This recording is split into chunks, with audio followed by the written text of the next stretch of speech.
احذر مدريد وانت سيد العارفين يا بيب.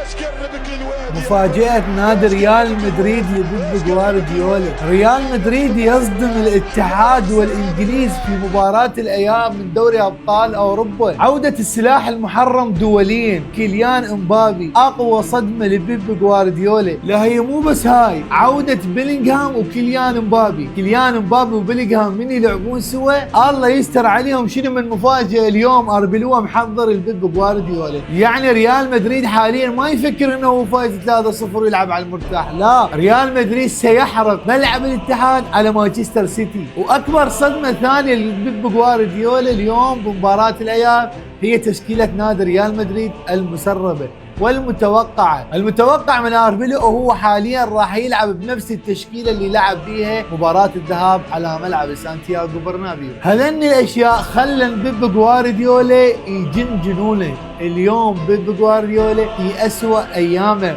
وخاصه هو خسران 3-0 والمباراه الاياب ملعبه وضد منو؟ ضد ريال مدريد.